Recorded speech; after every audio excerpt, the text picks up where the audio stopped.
The wind was sharp over the snow-covered airfield near Smolensk when the black Junkers WW2 taxied into position. Its engines throbbed against the silence of a late winter morning, carrying the most closely guarded passenger in Europe. Adolf Hitler was returning to his headquarters after a frontline inspection. As the aircraft prepared for takeoff, a young adjutant approached the cargo ramp, cradling a wooden box wrapped in linen. Inside was a gift: 2 bottles of Cointreau-labeled brandy, a farewell present for Colonel Helmut Stief, one of Hitler's staff officers. The box was neatly packed, cool to the touch, and fitted perfectly beneath the bomber's communications table. No one, not the guards, not the pilot, not even the aide who helped stow it, knew that inside that box lay one of the most daring assassination devices of the Second World War. The brandy was a bomb, and the man who had placed it there watched from the edge of the airstrip, his hands clasped behind his back.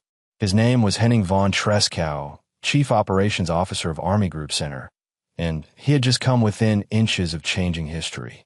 Treschow's plan had been born not in desperation, but in conviction. By early 1943, after the catastrophe at Stalingrad, he was convinced that Germany's defeat was inevitable, and that Hitler himself was leading the nation toward moral and physical ruin. A professional soldier from an old Prussian family, Treschow saw obedience not as blind loyalty, but as duty to conscience. If Germany is to survive, he told his fellow officer Fabian von Schlabrendorf, someone must make an end of this. From his post on the Eastern Front, he had the rare advantage of proximity. Hitler frequently visited Army Group Center to confer with Field Marshal Gunther von Kluge, and Treschow, as Chief of Staff, was always present at briefings. He studied the dictator's routines, his security, his habits.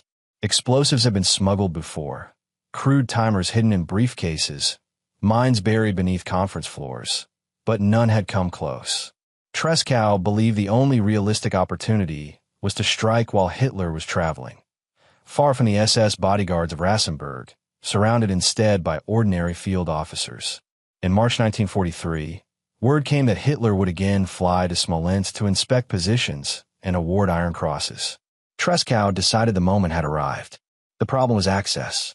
No one could carry weapons aboard the Führer's plane. Even binocular cases were inspected. But gifts were exempt, especially those offered by senior staff. Among the officers attending was Colonel Heinz Brand of the Führer's entourage, a courteous man who admired Treschow. Treschow arranged to send him a present for Stief in Berlin, 2 bottles of brandy packed in straw. Brand agreed to take them aboard without a second thought. The device itself came from British stock, plastic explosives captured from the SOE and repurposed by the German resistance. It was compact, stable, and nearly undetectable. Treschow and Schlabrendorf fitted 1 kilogram into a hollowed space between the bottles, connected to a British time pencil detonator, a tiny glass vial filled with acid that, once crushed, would corrode a wire and trigger the charge after 30 minutes. The plan was simple. Shortly after takeoff, at altitude, the pressure change in cold would mask the explosion. The WW2 would disintegrate over the forests of Belarusia, leaving nothing but wreckage. Hitler's death could be blamed on mechanical failure, buying the conspirators time to seize control in Berlin. At 12:30 p.m. on March 13, 1943, Hitler's plane lifted off from Smolensk with a box aboard. Treschow shook hands with the officers and watched it disappear into the clouds. He and Schlabrendorf drove back to headquarters in silence, counting the minutes. By 1 p.m. the charge should have detonated. By 1:15 surely. But the phone remained silent. At 2 p.m., news came over the radio. The Führer has landed safely at Rassenberg. Treschow closed his eyes. Something had failed. If the device were discovered, every member of his staff would be executed. He turned to Schlabrendorf. We have to get it back. Under the pretext of retrieving a mix-up in the gift, Schlabrendorf flew to Rassenberg that night, carrying a replacement box of real brandy. He located Colonel Brandt, apologized for the confusion, and exchanged the packages. The original bomb returned with him on the next courier flight. When he and Treschow opened it, the detonator had malfunctioned. The acid capsule had frozen in the thin, sub-zero air of the high-altitude cabin. The fuse had never burned. The box that should have changed the course of the war had merely sat quietly beneath Hitler's feet. They tested the mechanism on the ground. It worked perfectly. In that moment, Treschow realized how narrow the margin had been, how chance alone had preserved the dictator's life. It was God's finger, he said bitterly. He still has use for this man. But Treschow did not give up. The failure hardened his resolve and spread his conviction through the officer corps. Within months, he was coordinating a network of conspirators across the Wehrmacht, men like Stauffenberg, Albrecht, Beck, who would one day attempt the July 20th plot. The Weinbox bomb at Smolensk became their proof that Hitler was not invincible, merely lucky. To understand Treschow's audacity, one must understand the world he inhabited. Army Group Center in 1943 was a front of exhaustion and disillusion. Officers watched as entire divisions were annihilated. They received orders that made no military sense, but served ideological madness. Treschow's staff read daily reports of massacres behind the lines, of SS units burning villages under the guise of anti-partisan warfare. For a man raised in the Prussian code of honor, it was unbearable. He told his adjutant, "A man's moral worth begins only when he is ready to give his life for his convictions." The device he built inside a bottle of brandy was more than an act of revenge. It was a statement of conscience disguised as hospitality. In its elegance lay a kind of dark poetry. The tools of culture turned against barbarism. Wine had once symbolized celebration. Now it carried judgment. When historians later reconstructed the event from Schlabrendorff's post-war testimony at Nuremberg, they marveled at its precision. The conspirators had used the only technology available, time to the minute, designed to look harmless even under inspection. The failure owed nothing to incompetence. It was pure chance, the cold of the upper atmosphere, that kept Hitler alive. A fraction of a degree decided the fate of millions. Treschow continued to plot, quietly, methodically, through 1943 and early 1944. He supported every attempt that followed. Stief's briefcase bomb, Gersdorff's suicide mission in the Zughaus, and finally Stauffenberg's attempt at the Wolf's Lair. Each bore the same signature: careful planning, moral clarity, and fatal luck. When the July 20th plot failed, Treschow was at the front near Białystok. Knowing what awaited, he walked into the forest with a grenade and ended his life. His last words to a comrade were simple: "I stand before God for my actions, not before Hitler." Years later, Fabian von Schlabrendorff, the man who had swapped the wine boxes, survived torture and imprisonment to tell their story. "We came so close," he wrote. "It was not cowardice that stopped us, only cold weather." In the months that followed the failed wine bomb plot, the snow on the Eastern Front melted into mud, and with it, the last illusions of German victory. Army Group Center, once the spearhead of conquest, was now a wall of attrition and despair. The men at Treschow's headquarters continued their duties by day, drafting orders, reading situation maps, writing reports for a dictator they no longer believed in. By night, they planned his destruction. Treschow had learned from failure. The Smolensk attempt proved that assassination required not only courage, but an entire infrastructure: communications, timing, and political readiness. Killing Hitler would mean nothing if the state survived his death in chaos. The Nazi Party, the SS, the propaganda machine, all had to be neutralized at the same moment. To achieve that, Treschow began turning his underground circle into a skeleton government in waiting.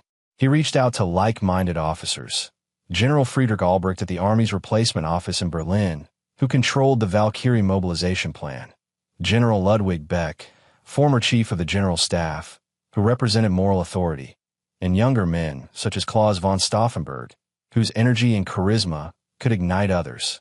Through these connections, Treschow's idea of a moral coup slowly took shape. What had begun as a desperate gesture with a bottle of brandy was becoming a blueprint for revolution. Fabian von Schlabrendorff, the adjutant who had risked his life retrieving the failed bomb, became the courier between front and capital. He traveled under official orders, carrying sealed envelopes filled not with military dispatches, but with names, meeting schedules, and coded messages. The conspiracy was expanding, but so were the dangers. The Gestapo's reach was endless. One careless word could mean torture and death. Yet Treschow refused to stop. He told his staff, "If we do nothing, history will condemn us as accomplices. If we fail, at least we shall have proven that not all Germans followed blindly. Through the spring and summer of 1943, his headquarters at Army Group Center became the invisible heart of the resistance. Under its roofs, orders for mass executions were quietly delayed, deportation lists misplaced, radio intercepts altered to protect civilians. Trescow's officers referred to it as passive sabotage, small acts of disobedience that eroded the machinery of terror from within. But their ultimate goal remained singular: remove Hitler and restore the rule of law. The risk intensified in July, when Heinrich Himmler launched a purge within the army to expose defeatist tendencies. SS officers began visiting field headquarters, interrogating staff, searching for traitors. Trescow's command position shielded him for a time, but rumors reached him that his name had appeared on internal lists. Still, he continued to plan. "We must act while we still have a front, while the army still stands," he said. "Once it collapses, we will have nothing to save." It was in this climate of fear that Trescow's earlier attempt at Smolensk resurfaced, not as evidence, but as legend. Among the conspirators, it became the story whispered from one officer to another, the proof that assassination was possible. The precision of that plot, its near success, inspired others. In Berlin, General Albrecht began adapting Operation Valkyrie, the reserve army contingency plan for suppressing civil unrest, into a coup blueprint. Its coded orders would allow the conspirators to seize control of communications, police, and garrisons the moment Hitler was confirmed dead. The idea traced directly back to Trescow's philosophy: act swiftly, use existing mechanisms, strike from within. Meanwhile, on the front, Trescow's personal life was unraveling under strain. He had a wife and 2 young children in Potsdam. In letters home, he wrote in careful code, describing bad weather or spoiled harvests when referring to political turmoil. His wife, Erika, understood but never asked questions. She later said, "I knew that whatever he was doing, it was for Germany's honor." Among his staff, loyalty bordered on reverence. They described him as calm, thoughtful, always polite, even to those who disagreed. Yet beneath the courtesy lay steel. One officer remembered seeing him pacing at night after reports of massacres in Belarus, fists clenched, whispering, "We're the last line between civilization and barbarism." To those who feared the consequences of revolt, he answered, "Better to die with a clean conscience than live in complicity." By late 1943, Hitler's paranoia had reached new heights.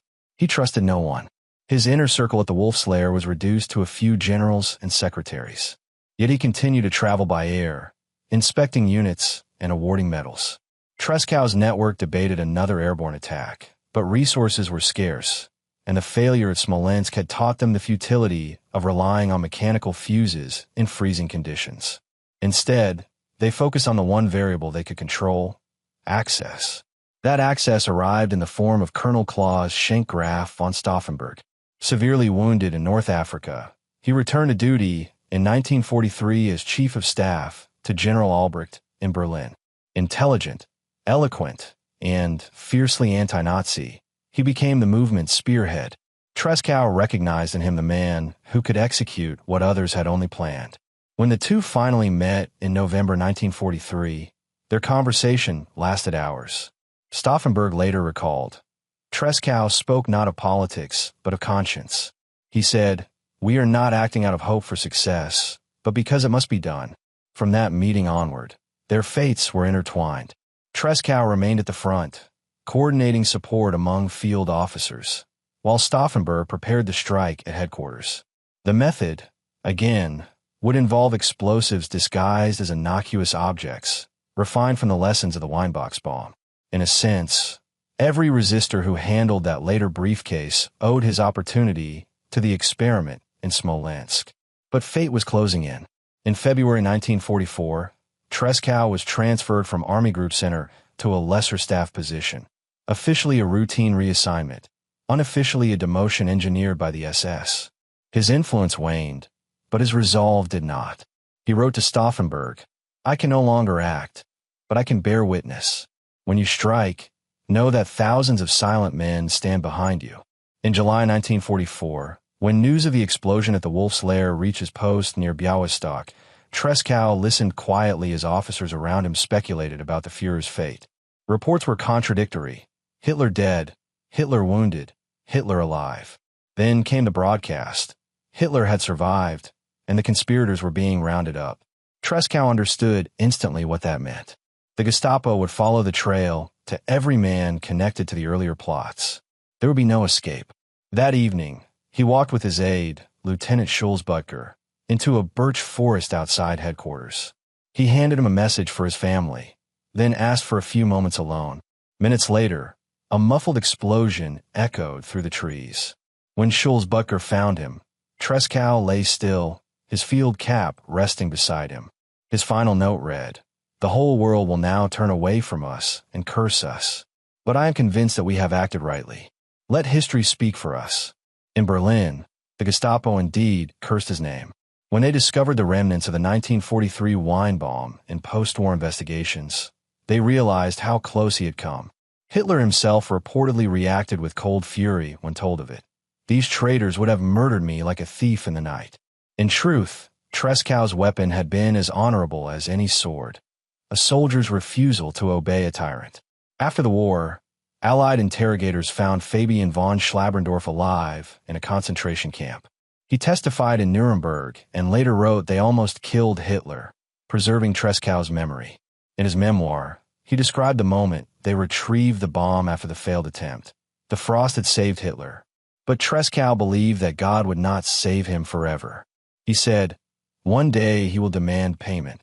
That day came at the end of the war, when Germany lay in ruins and the myth of the Führer collapsed.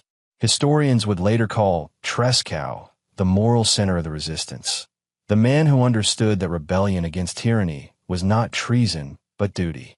His wine bomb had not killed Hitler, but it had shattered the illusion that loyalty required silence. Even now, in military academies, his name carries weight. At the Bundeswehr's officer school in Hamburg, a memorial stone bears his words: "The moral value of a man begins only when he is ready to give his life for his convictions." The wooden box that once held 2 bottles of brandy remains preserved in archives. Its splintered lid a silent witness to one of history's closest brushes with justice. The blast that failed to kill Hitler on July 20th, 1944, didn't just echo through the Wolf's Lair. It shook the entire machinery of the Reich. Within hours, Berlin was in lockdown. The Gestapo's archives filled with urgent cables. Locate all contacts of Stauffenberg. Interrogate Army Group Center staff. Cross-check previous suspicious incidents. Among the hundreds of names that surfaced in those chaotic days, one appeared again and again: Henning von Treschow. By then, Treschow was already dead, his body buried hastily near his command post. But to the Gestapo, death didn't erase guilt. It only made interrogation more urgent. The regime wanted to understand how deep the conspiracy went, and who else had known. In particular, they wanted to trace the roots of the plot back before 1944. The result was one of the most intense investigative dragnets of the war. As the Gestapo combed through the remnants of the conspirators' correspondence, they stumbled across mentions of Smolensk, Brandt, and a gift of bottles. At first, these details meant little. But when Fabian von Schlabrendorf was arrested in Berlin on August 20th, they found their missing link. Among his possessions were coded notes referring to the first attempt, March 13th, 1943. The interrogators demanded to know what that meant. Schlabrendorf, exhausted but still sharp, deflected. He insisted it was merely a reference to logistical matters. But the Gestapo was relentless. They transferred him to the Lörderstrasse prison, then to the Gestapo Keller at Prinz-Albrechtstrasse. There, under bright lights and the smell of damp concrete, he endured week after week of torture, electric shocks, beatings, mock executions. Still, he refused to confess. His silence saved the remnants of the resistance. The Smolensk plot remained a rumor, not evidence. Yet the investigators were thorough. They traced back every officer connected to Army Group Center in March 1943. They discovered that Treschow's adjutant had exchanged a package with Colonel Brandt during a Hitler flight. Brandt himself, ironically, had died in the July 20th explosion. killed by the same type of bomb Treschow had once handed him in friendship. The Gestapo called it the irony of fate. But they never recovered the box, nor any trace of explosive residue. Treschow's foresight in retrieving it after the failed detonation had erased the trail completely. That meticulous care was what allowed the story to survive. Because there was no evidence, the Gestapo could not prove it. Schlabrendorf was sentenced to death nonetheless.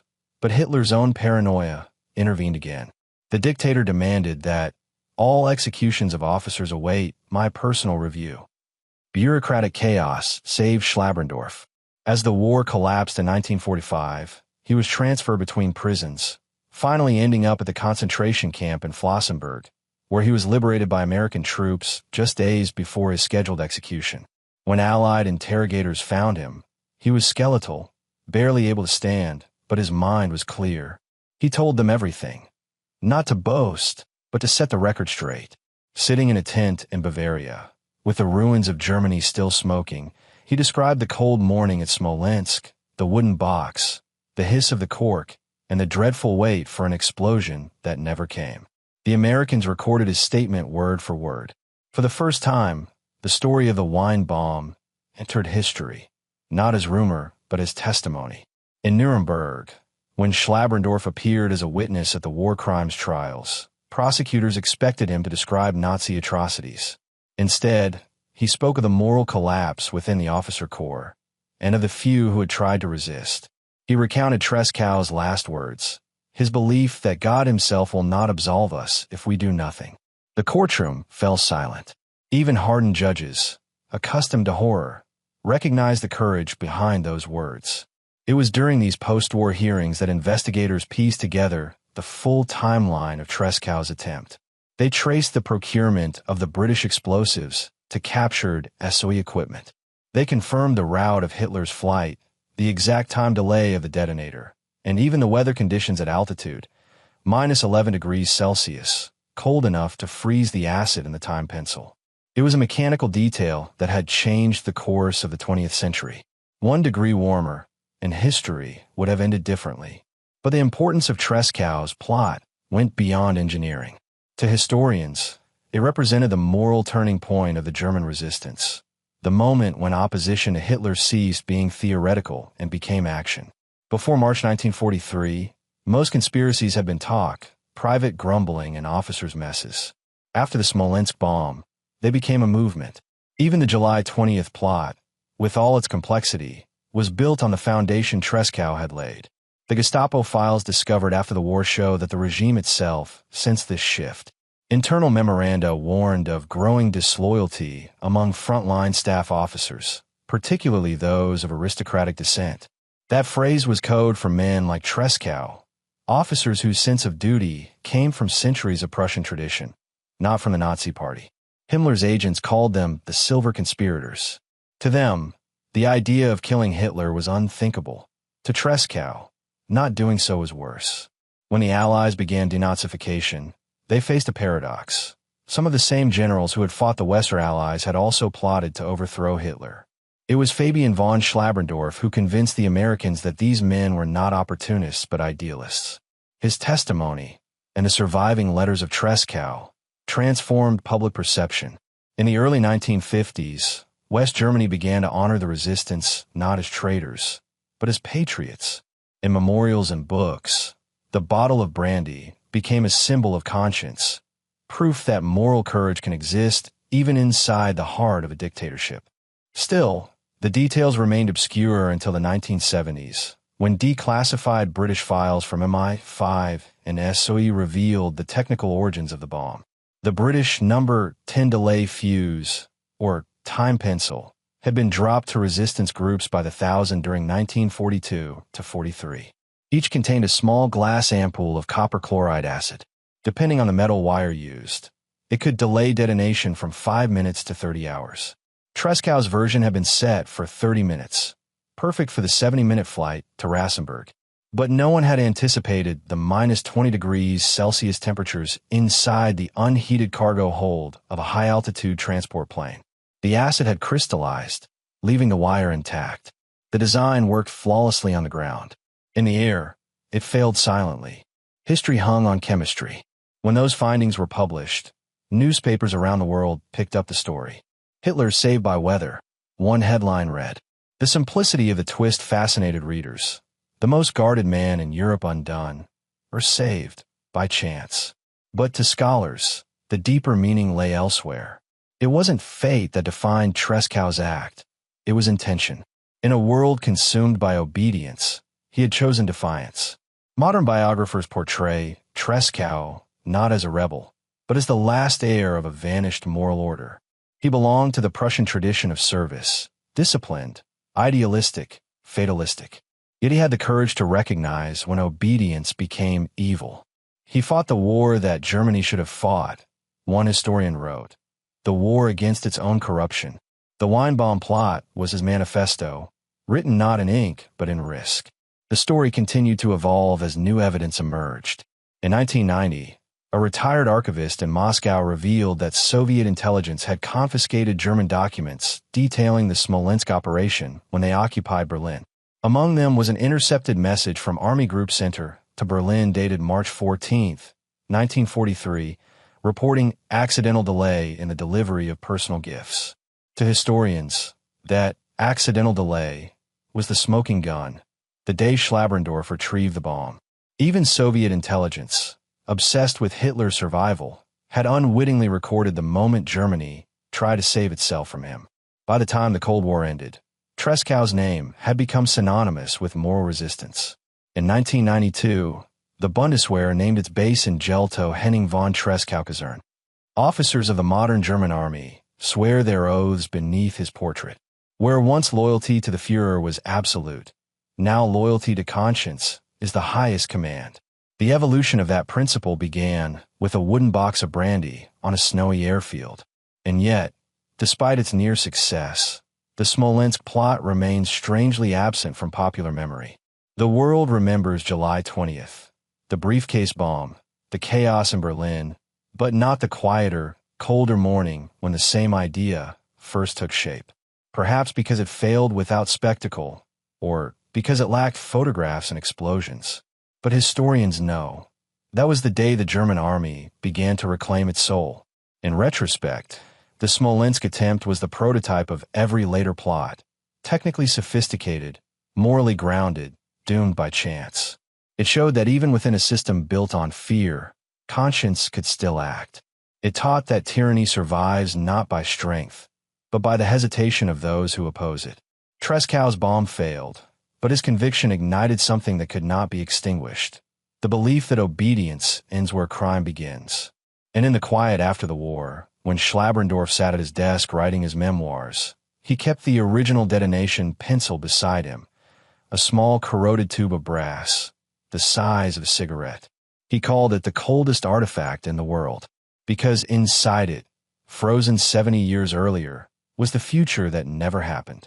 When the Third Reich fell in May 1945, the men and women who had fought within its shadow were scattered between victory and ruin. Germany's cities lay in rubble. Its army was dissolved. Its leaders were dead or imprisoned. But in the debris of that collapse, a new question rose among the survivors. What did it mean to have been a good German? And what of those few who had tried to resist? At first, the answer was silence. In occupied Germany, the Allied authorities divided responsibility among the zones, and the word resistance itself became politically charged. To many ordinary Germans, the conspirators of July 20th in Smolensk were traitors who had stabbed the army in the back. The Nazi propaganda machine had seen to that even in its dying days. Goebbels's final broadcast called them cowardly aristocrats. For a decade after the war, that stigma persisted. Only gradually did historians, church leaders, and legal scholars begin to re-examine what Tresckow and his circle had done. The first step toward rehabilitation came in 1946 during the Nuremberg trials. Among the defense witnesses were Fabian von Schlabrendorf and several surviving officers of the resistance. American prosecutors, led by Telford Taylor, realized that these men represented a different Germany, one that had fought Hitler from within. Taylor's closing statement before the tribunal cited their courage as proof that conscience was not extinct in Germany. The Allies who had once viewed all Wehrmacht officers with suspicion, began to distinguish between complicity and moral revolt. That distinction would later define the Federal Republic's understanding of duty. Yet rehabilitation within Germany itself was slow. The post-war public, exhausted and humiliated, had little appetite for hero worship. The Cold War divided the memory of resistance along ideological lines. In the Soviet zone, the narrative emphasized communist resistance. The aristocratic officers were dismissed as reactionaries who had acted only when Germany was losing. In the West, early governments feared that honoring military conspirators might reopen wounds within the still fragile Bundeswehr. For years, Trescow's name was mentioned only in specialist circles, clergy, historians, and a small community of veterans who gathered quietly each March 13th to lay flowers at his grave. The turning point came in 1951, when the newly formed West German government began drafting a constitution for its armed forces. The question of obedience, how far a soldier must follow orders, hung heavily over the proceedings. The architects of the Bundeswehr's code turned to the lessons of 1933 to 45. Among them was General Wolfgraf von Baudissen, a former POW and thinker who introduced the concept of innere Führung, or leadership through conscience. He argued that the new army must never again demand blind loyalty. His model cited Henning von Tresckow as a moral example, a soldier who had obeyed his oath to Germany, not to a person. When the Bundeswehr was formally established in 1955, that philosophy became its foundation. Every cadet learned Trescow's maxim: the moral worth of a man begins only when he is prepared to give his life for his convictions. Simultaneously, Germany's churches, both Protestant and Catholic, began their own reckoning. During the war, most had remained silent. Afterward, theologians confronted that failure. Protestant synods in Berlin and Stuttgart cited Tresckow and Bonhoeffer as evidence that individual conscience must stand above institutional obedience. Catholic scholars, too, revisited the concept of tyrannicide. The Jesuit ethicist Friedrich Forster published essays arguing that Trescow's decision was compatible with natural law. When rulers commit systematic injustice, opposition becomes a moral duty. These debates reshaped post-war German theology and filtered into international human rights discourse. In effect, Trescow's choice became a case study in ethics classes from Bonn to Boston. Historians entered the discussion in the 1960s, when access to captured Wehrmacht and Gestapo archives in Koblenz and Washington allowed a detailed reconstruction of the Smolensk plot. The younger generation of scholars, many born after the war, approached Tresckow without the prejudices of their parents. Works by Hans Rothfels, Gerhard Ritter, and Peter Hoffmann portrayed him not as a conspirator, but as the conscience of the army. They emphasized his early opposition to war crimes, his memoranda criticizing Hitler's orders, and his efforts to protect civilians in occupied territories. Through these publications, the image of the resistance shifted from betrayal to redemption. By the late 1970s, school textbooks in West Germany listed Tresckow, alongside Stauffenberg, as central figures in the German resistance movement. Legal rehabilitation followed. In 1952, the West German Supreme Court annulled wartime death sentences passed on resistance members. It declared that the July 20th conspirators had acted in fulfillment of a higher legal duty. Although Tresckow had died by his own hand, the ruling effectively cleared his name. The Bundeswehr's general staff included his portrait in its official gallery of honored officers. For the first time, a man once branded a traitor was celebrated as a model soldier. Public recognition deepened over the following decades. In 1969, the city of Potsdam renamed a street near his birthplace Henning von Tresckow-Strasse. In 1979, a memorial plaque was placed at the former Army Group Center headquarters in Belarus. Each new commemoration marked a further step in Germany's long process of moral recovery. By the 1980s, Trescow's example had transcended politics. He was cited by environmental activists and student movements as proof that individual conscience could resist the machinery of the state. Internationally, his story influenced the development of military ethics codes. The Nuremberg Principles, especially Principle 4, which states that following orders is no defense for crimes under international law, were often illustrated in legal commentaries by reference to the German resistance. In NATO training programs, discussions of lawful disobedience use Trescow's case as precedent. Even outside Europe, in South Africa and Latin America, officers studying post-authoritarian reforms cited the Bundeswehrs in near Führung and its moral lineage back to 1943 Smolensk. A single act of conscience had become a framework for modern civil-military relations. Cultural remembrance followed the academic one. In 1992, the German army base at Jelto was renamed the Henning von Tresckow Kaserne, symbolically placing his name at the heart of the new republic's defense establishment. Each July 20th, the federal president and senior officers gather there to swear in recruits and read from Trescow's letters. The ceremony links oath and conscience, service and morality. The Bundeswehr's internal handbook quotes him directly. There is only one true loyalty to what is right. Meanwhile, historians continued to refine the narrative. Declassified Allied intelligence files, Soviet archives, and family papers confirmed the technical and logistical details of the 1943 attempt. They also illuminated Trescow's broader political vision, not a restoration of monarchy or privilege, but a constitutional Germany integrated into Europe. In this sense, he anticipated the democratic West Germany that would emerge a decade after his death.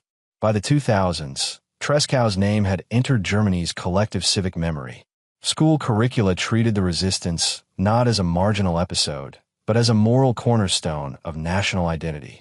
The once controversial idea that good Germans had tried to stop Hitler became accepted fact. Documentaries, biographies, and museum exhibits presented Tresckow as the embodiment of ethical responsibility in uniform, proof that patriotism and rebellion can coexist. Even Germany's legal system still draws upon his legacy. The Federal Constitutional Court's rulings on conscientious objection and whistleblowing cite the precedent that no citizen is bound by unlawful orders. Military academies teach the Smolensk lesson, that obedience without conscience is servitude. What began as an act of defiance by a single colonel evolved into the moral infrastructure of an entire democracy. Outside Germany, scholars view Tresckow as part of a broader 20th century phenomenon, the rise of ethical resistance within totalitarian states.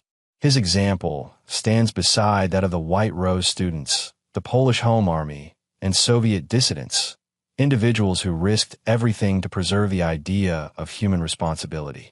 Unlike many, he acted from within the system he sought to destroy, turning the tools of the army against its corrupt leadership. That duality continues to fascinate ethicists, a man of discipline who chose revolt as the highest form of duty. By the 21st century, the Weinbaum plot that once seemed a footnote had become a moral parable. Historians now interpret it not as a failed assassination, but as the genesis of modern military ethics. In classrooms of the Bundeswehr University in Munich, cadets study the diagram of the Ju-52 cargo hold and the chemistry of the frozen detonator, not to lament failure, but to understand the cost of hesitation and the precision of conscience. Each year on March 13th, they commemorate Operation Spark, as the 1943 attempt is sometimes called, reading aloud Trescow's letter to his wife. Even if our actions bring no salvation, they will prove that Germany was not wholly without honor. The evolution of that letter, from private farewell to national creed, illustrates how deeply Trescow's act reshaped the moral DNA of post-war Germany. What began as a quiet explosion that never happened became a resonance that still defines what it means, in the German military and in democratic societies everywhere, to say no when duty conflicts with humanity. When Allied troops entered Germany in 1945, they didn't just conquer territory, they inherited a legal vacuum. The Nazi state had erased the line between obedience and crime. Orders were law, and law was crime. As the victors prepared for the Nuremberg trials, they faced a question no courtroom had ever asked. Could a soldier be guilty for following orders issued by a government that claimed to be legitimate? The answer that emerged in 1946 reshaped international law, and Henning von Trescow's name hovered behind it, quietly but unmistakably. 4 Allied jurists studying the internal German resistance, his example offered proof that choice still existed under tyranny. If one officer could refuse, then obedience was no longer an excuse. The legal framework took shape during the subsequent Nuremberg trials, especially the High Command case, in which senior Wehrmacht officers stood accused of crimes committed under Hitler's orders. The defense argued that the military oath to the Führer left them no freedom of action. The prosecution countered with examples from within the army itself, men who had recognized evil and acted against it. Among the documents submitted was Fabian von Schlabendorf's post-war affidavit describing Trescow's attempt to kill Hitler in March 1943. It demonstrated, in the most concrete way possible, that disobedience had been possible even inside the general staff. The tribunal's judgment adopted that logic. The existence of moral choice is a question of fact. Those who could choose and did not are responsible.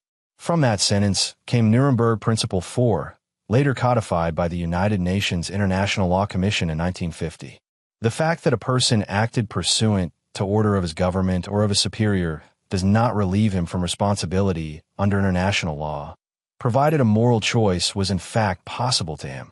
Behind that dry phrasing lay the moral shockwave of men like Trescow. His defiance proved that moral choice was not a philosophical abstraction. It had been exercised at mortal risk by real individuals. For the framers of the New World Order, his acts supplied the empirical foundation for a new legal ethic, the duty to refuse unlawful commands. The impact extended into the revision of the Geneva Conventions in 1949. Delegates drafting the Third Convention on the Treatment of Prisoners of War debated whether a captured soldier could be punished for disobeying criminal orders. The French jurist René Cassin, himself a veteran of the resistance and later a Nobel Peace Prize laureate, cited certain officers of the German army who, at the peril of their lives, resisted illegal orders as justification for explicit protections of conscience. Although he did not name Trescow, contemporaneous notes in the French Foreign Ministry archives list the German colonel of 1943 who tried to kill Hitler as the model. The clause guaranteeing that no prisoner may be denied fair treatment for refusing an illegal act owes its presence in part to that memory. The ripple continued through military doctrine. In 1956, the U.S. Department of the Army published Field Manual 27-10, The Law of Land Warfare, incorporating the Nuremberg Principles directly. Its commentary on unlawful orders cites the moral standard established by those German officers who opposed Hitler at the cost of their lives. British and Canadian manuals adopted nearly identical wording. Within a decade, lawful disobedience had become a codified obligation in Western militaries, an inversion of the obedience that had destroyed Germany. The new West German state went further.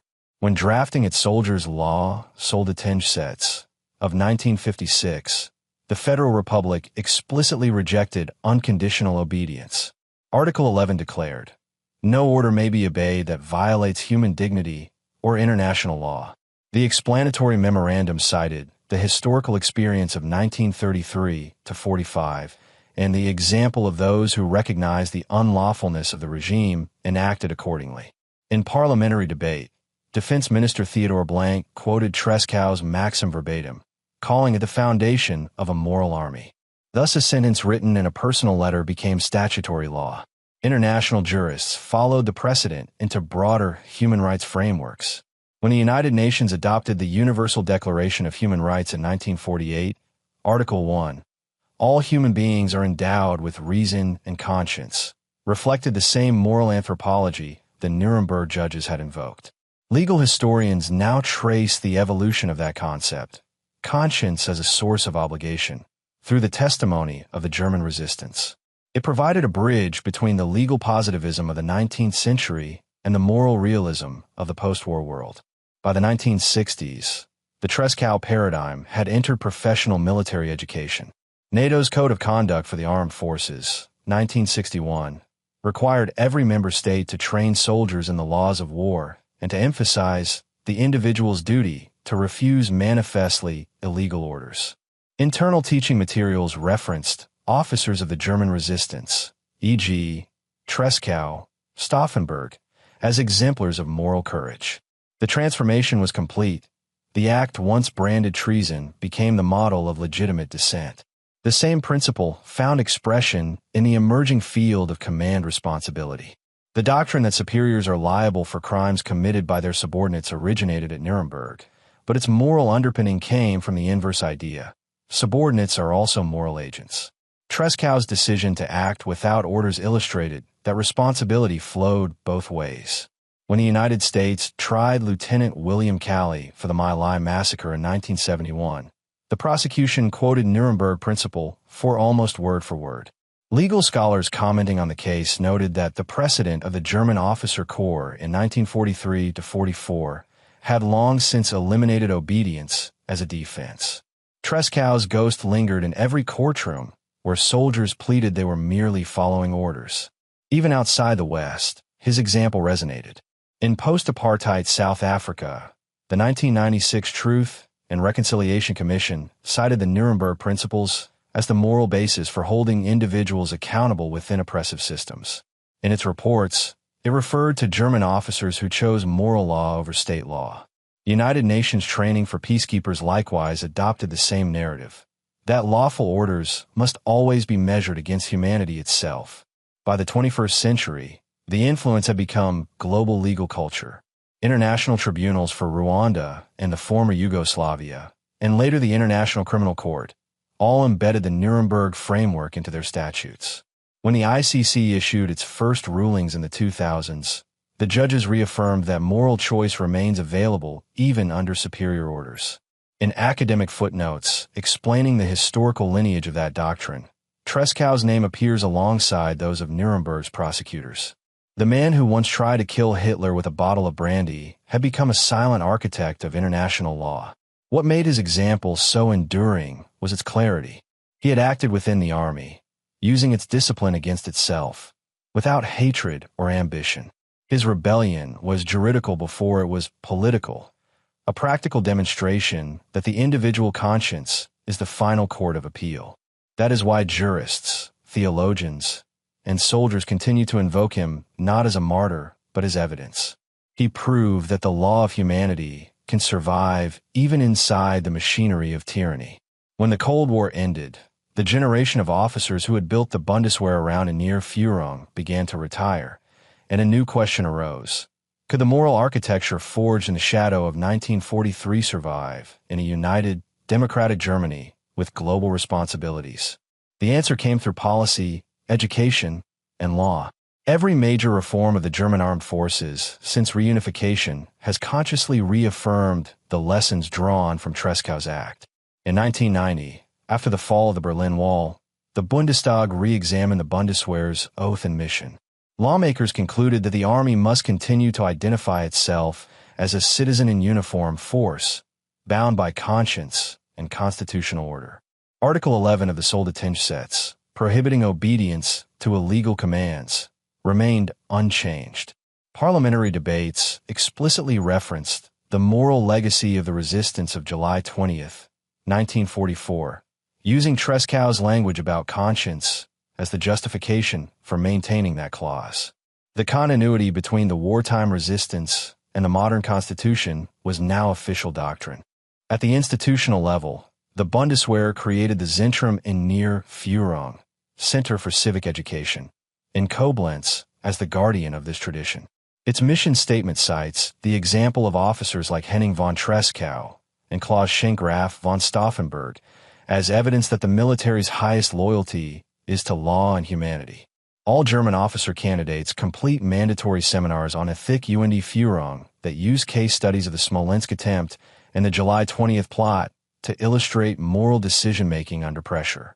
The curriculum links these historical cases directly to modern operational dilemmas, rules of engagement, the treatment of prisoners, and civilian protection in asymmetric warfare.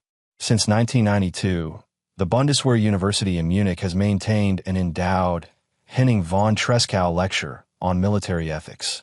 Visiting scholars from NATO countries use it to compare German in Near Führung with Anglo-American concepts of command responsibility. Papers presented there have influenced NATO's Partnership for Peace training manuals and the Alliance's Code of Conduct for Armed Forces and Operations, both of which include the obligation to refuse manifestly illegal orders. Wording that traces back to the Nuremberg principles and, through them, to Trescow's precedent. In 1998, the German Federal Constitutional Court reaffirmed these foundations in its landmark Soldotner-Thiel decision. The case concerned an Air Force major who refused to participate in a NATO operation he believed violated international law. The court ruled that the Grundgesetz protects a soldier's freedom of conscience, even within the chain of command. The majority opinion explicitly cited the experience of the Nazi period and the resistance of officers such as Treschow and Stauffenberg as the historical reason why conscience must have primacy. The ruling confirmed that obedience in Germany's armed forces is always conditional, subject to legality and morality. Internationally, Germany exported this doctrine through its contributions to peacekeeping and alliance training. Since 2003, German instructors assigned to NATO's Joint Force Command Brunsum and to United Nations peacekeeping missions have taught courses on Führung as a model for integrating human rights law into military command structures. The UN Department of Peace Operations cites the Bundeswehr's ethics education program as best practice, noting its historical grounding in the lessons drawn from the failure and redemption of the German officer corps.